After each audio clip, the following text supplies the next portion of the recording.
साहेब की जय। सद्गुरु इंद्रमणि साहेब की जय। सभी साथ संगत को हाथ जोड़कर सत्साये।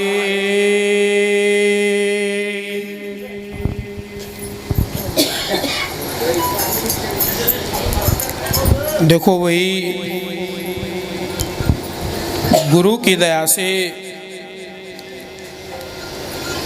विचार करने की बात है। इस जीव को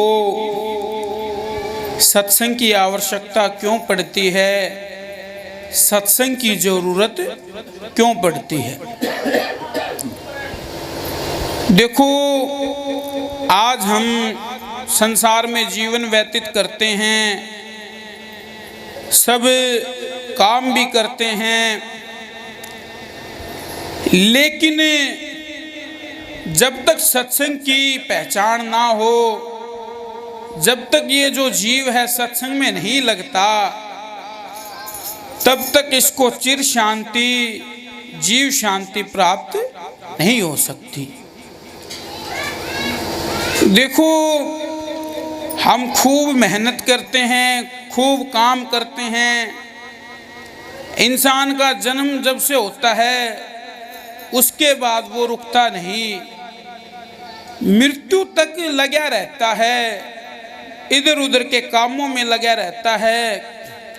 लेकिन जो सत्संग है उसमें आया नहीं, सत्संग की बात को समझा नहीं, इस जीव की क्या खुराक है उसके बारे में समझा नहीं, तो फिर ये जो मनुष्य चोला मिला है फिर ये व्यर्थ ही गवा दिया है। कहते हैं, हीरा सा जन्म गवायो भजन बिन बावरे।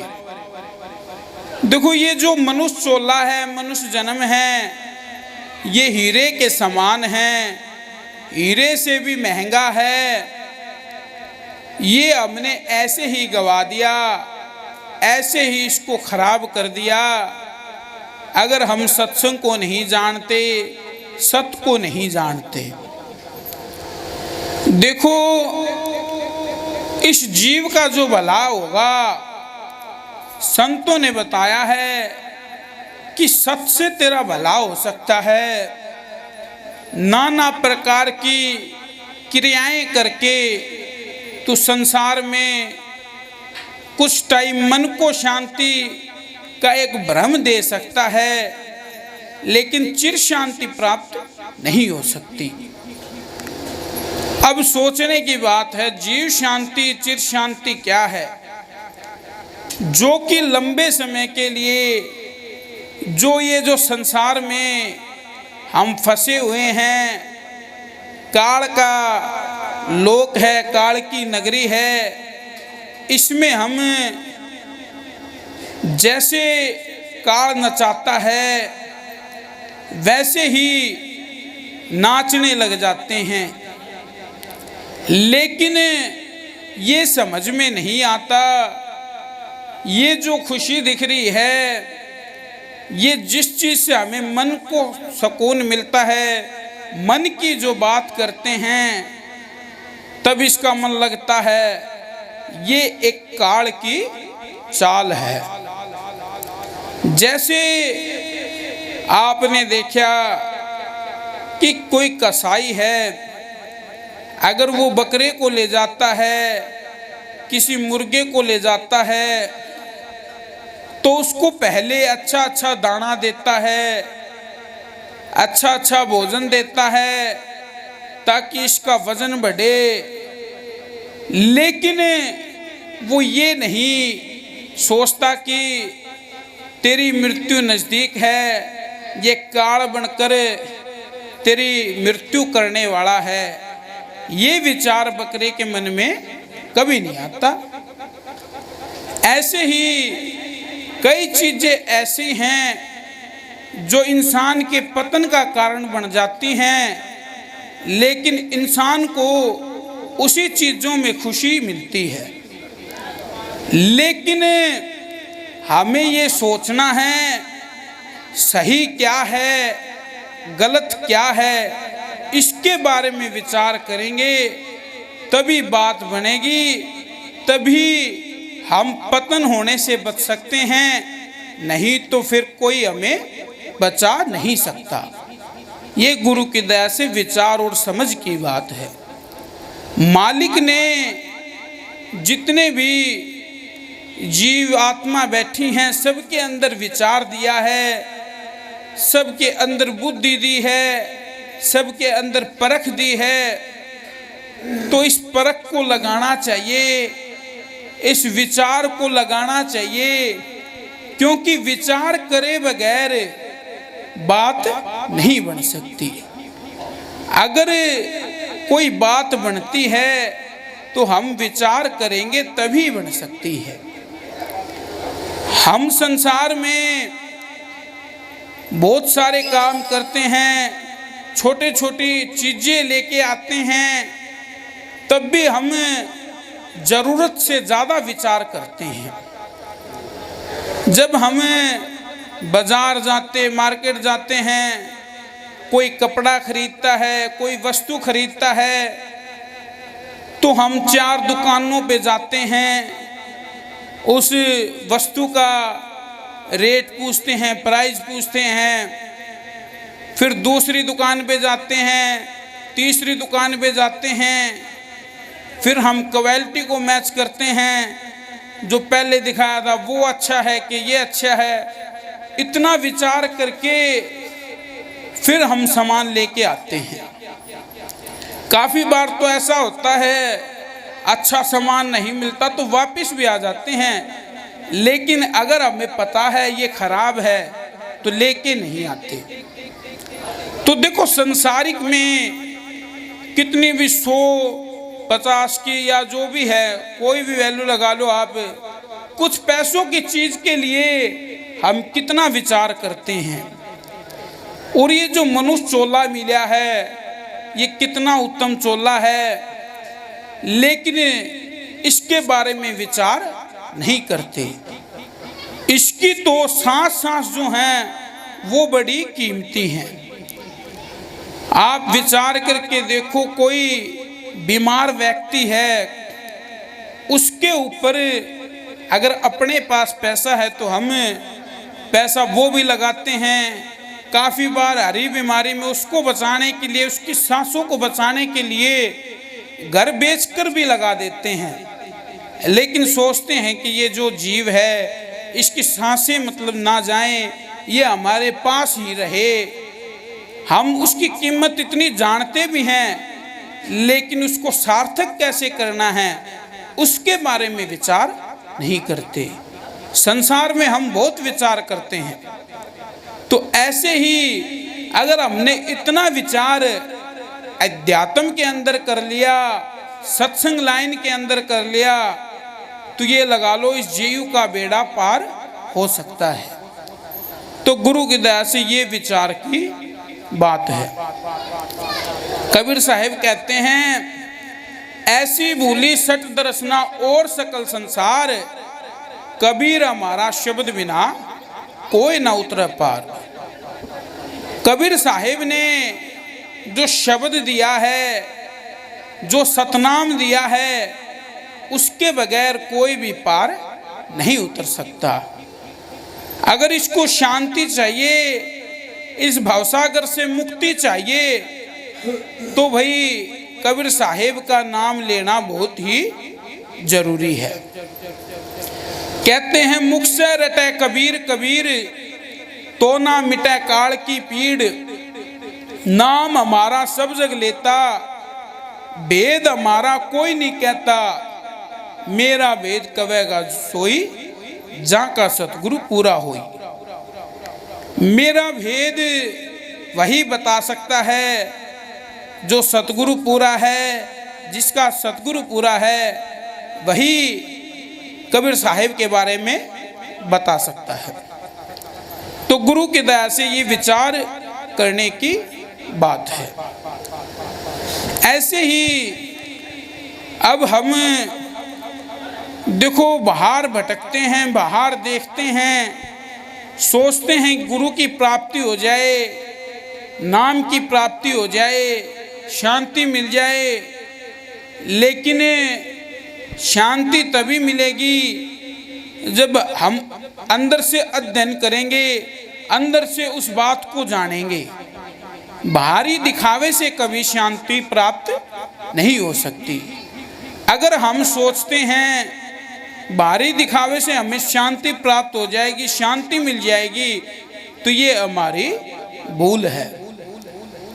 तो इस बात को समझना बहुत जरूरी है। जैसे कि अभी कबीर साहेब का शब्द था, हमारा गुरु अपने ही उर में पायो। हमारा जो गुरु है अपने हृदय के अंदर, अपने उर के अंदर ही पायो है, उर के अंदर ही समायो है। ये समझने की बात है। देखो, एक कबीर साहेब की साखी है, साखी में भी बताते हैं, इस शब्द में बताया, जो कामनी कंठ का हीरा आभूषण बिसरावे, संग की सहेली वेद बतावे, जीव का भ्रम नसावे।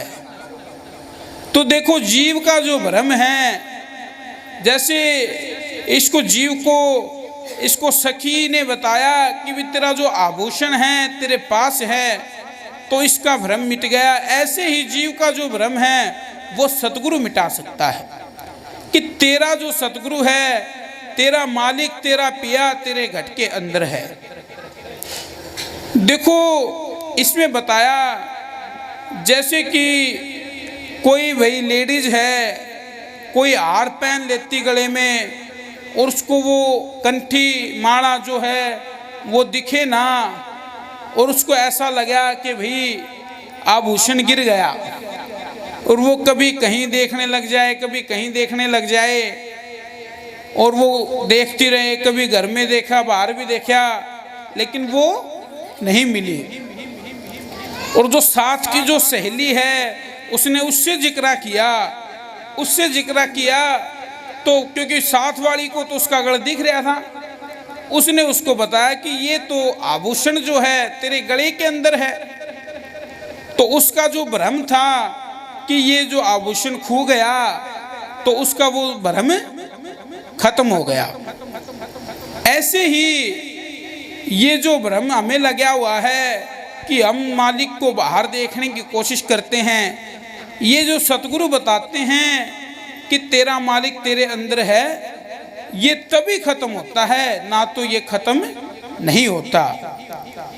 एक शब्द के अंदर बताया है, पानी में मीन प्यासी, मोहे सुन सुन आवे हासी, आत्म ज्ञान बिना नर भटके, कदे मथुरा कदे काशी।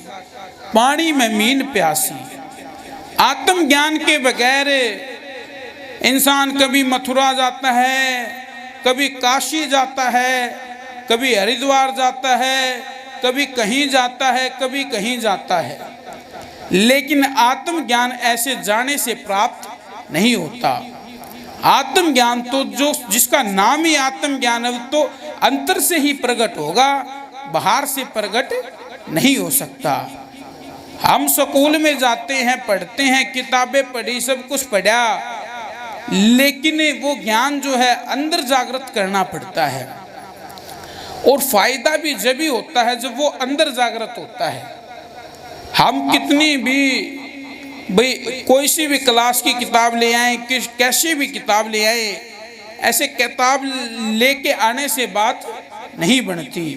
उनको पढ़ेंगे, वो ज्ञान हमारे अंदर से प्रकट होगा, तब बात बनती है। जब बोर्ड की एग्ज़ाम होती है, परीक्षा होती है, तब उसको दूसरे सेंटर पे भेजते हैं, तो वहाँ का ये लगा लो, जो गुरु ने पढ़ाया वो गुरु भी नहीं गया साथ, लेकिन जो गुरु ने पढ़ाया वो ज्ञान उसके साथ गया। वो जो ज्ञान है, उस ज्ञान की मदद के साथ वो जो भी सिखाया था वो पेपर दे आता है और पास भी हो जाता है। और जो ज़्यादा मेहनत करता है उसको अच्छे नंबर भी आते हैं, कोई फर्स्ट भी आता है। तो देखो, मेहनत के ऊपर बात है। ऐसे ही हमारा जो गुरु है वो अंदर ही है, उसके बारे में विचार करो। पूरा जो सतगुरु है वो आपको विधि बताएगा, उस विधि द्वारा सिमरन जो होगा, उस सिमरन से ही पूर्ण ज्ञान, पूर्ण सतगुरु जो अंदर से प्रकट हो सकता है, नहीं तो नहीं हो सकता। तो ये गुरु की दया से विचार की बात है। ऐसे ही इसमें कहते हैं कि दूसरी तीसरी कली में बताते हैं कि जैसे मृग ना भी कस्तूरी बण बण मृग ध्यायो, जैसे मृग है उसकी नाभि के अंदर कस्तूरी जो होती है, उसके अंदर से अच्छी उसको फ्रेगनेंस आती है, खुशबू आती है। तो देखो वो घास सूंघता है, कभी कहीं जाता है, बन बन में डोलता है, लेकिन उसको वो कस्तूरी की प्राप्ति नहीं होती। वो जीवन ऐसे ही बिता देता है, आखिरी में कहते हैं मृत्यु को प्राप्त हो जाता है, कस्तूरी प्राप्त नहीं होती। ऐसे ही हम कभी कहीं जाते हैं, कभी कहीं जाते हैं, अपने अंदर जब तक नहीं जा, क्या अपने अंदर तब तक नहीं देखा, तब तक नहीं मिल सकती। ऐसे ही कहते हैं जब उसने खुशबू अपने अंदर से ली, नाभि से खुशबू ली, तो उसने भी अपने आप में ही पा लिया। ऐसे ही ये जो जीव है अपने आप में देखेगा, अपनी ताकत को महसूस करेगा, तो इसे अपने आप का एहसास जरूर होएगा। ऐसे ही महाराज जी भी एक बात बताया करते प्रवचन में, देखो ये जो जीव जो है ये अपने ताकत का जो एहसास जो है वो भूल गया है। कहते हैं कि इसको अपनी जो ताकत है वो इसे याद नहीं कि ये क्या कर सकता है। कहते हैं जैसे कोई शेर का बच्चा भाई बकरियों के झुंड में आ जाए और भाई वो उसी झुंड में रहता रहे, उस माहौल के अंदर पले बढ़े, और भाई वो आसपास देखकर अपनी भी ताकत का ऐसा एहसास करता है जैसे बकरी को लगता है, वैसा ही वो अपने आप को समझने लग जाता है।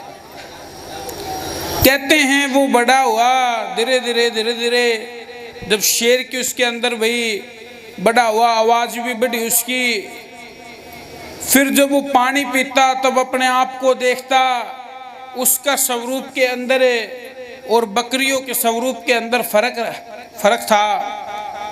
तो जब उसने दहाड़ लगाई, उसने आवाज़ लगाई, जितनी भी बकरियां थी वो सब डर गई। तो देखो ये सोचने की बात है, जब उसको ताकत का एहसास हुआ, ऐसे ही हम संसार में आकर मोह माया में ऐसे गिर गए हैं कि अपनी ताकत का एहसास नहीं करते।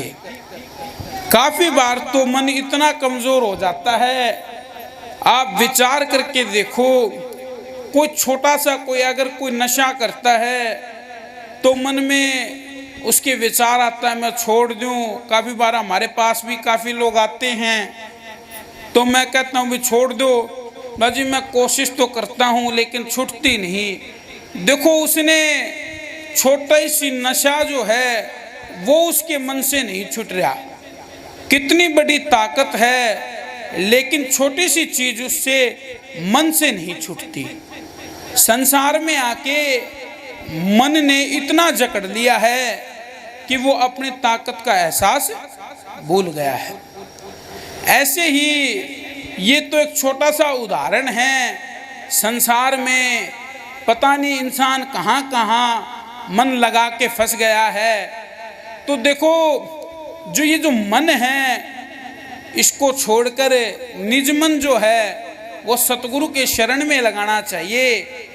तभी बात बन सकती है, नहीं तो बात नहीं बनेगी। कहते मन दिया तो क्या दिया, निज मन दिया ना जाए। जो निज मन है वो सतगुरु की शरण में होगा, सतगुरु की बात में होगा, तभी इस जीव का भला होगा, नहीं तो जीव का भला नहीं हो सकता। ये गुरु की दया से विचार की बात है। तो आज समय को देखते हुए इतना ही। एक बार सभी मिलके जय के नारे लगाओ भाई। सतगुरु कबीर साहिब की जय, सतगुरु इंद्रमणि साहिब की जय। सभी साथ संगत को हाथ जोड़कर सत्साए।